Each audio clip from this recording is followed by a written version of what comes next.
আমার স্বামী অন্য মেয়েকে ভালোবাসে। নীলার জীবনটা ছিল সুখী সংসারের গল্পর মতো। ৫ বছর আগে আরিফের সঙ্গে তার বিয়ে হয়েছিল ভালোবাসার পরিণতি হিসাবে।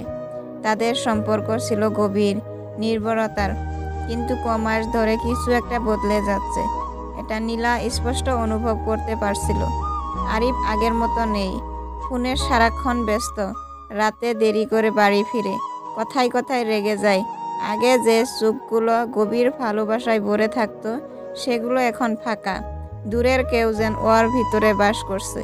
নীলা প্রথমে ভেবেছিল হয়তো কাজের চাপ, কিন্তু সন্ধেটা যখন নিশ্চিত হয়ে গেল, তখন তার পুরো পৃথিবীটা যেন ভেঙে পড়ল।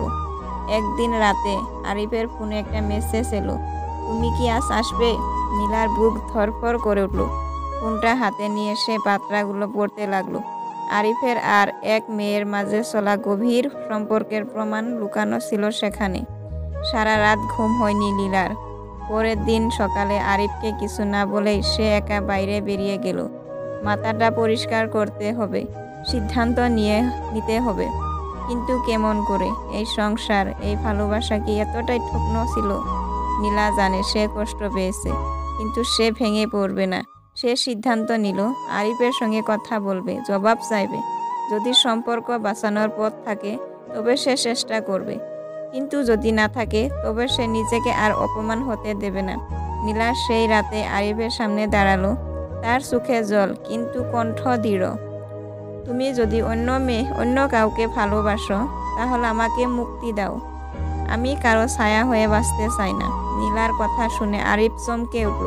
তার চোখে এক মুহূর্তের জন্য অপরাধবোধ ফুটে উঠল, কিন্তু সে নিজেকে সামলাতে নিল।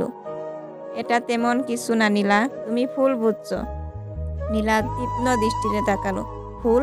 আমি কি নিজেই তোমার ফোনের বার্তাগুলো বানিয়ে নিয়েছি নাকি?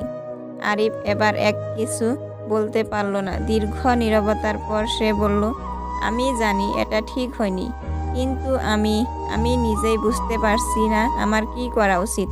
নীলার বুকের ভেতরটা মোচড় দিয়ে উঠল। এতদিনের ভালোবাসা, এতদিনের সম্পর্ক এভাবে শেষ হয়ে যাবে?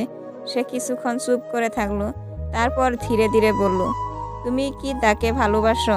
আরিফ মাথা নিচু করল, হয়তো হ্যাঁ। এই স্বীকারোক্তির পর যেন পুরো ঘর নিস্তব্ধ হয়ে গেল। নীলা অনুভব করলো এই সম্পর্কটা শুধু কাগজে কলমে টিকে আছে, বাস্তবে নয়।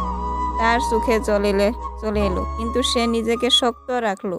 আমি আর তোমাকে ধরে রাখবো না আরিফ। যদি তুমি অন্য কারো কাছে তোমার সুখ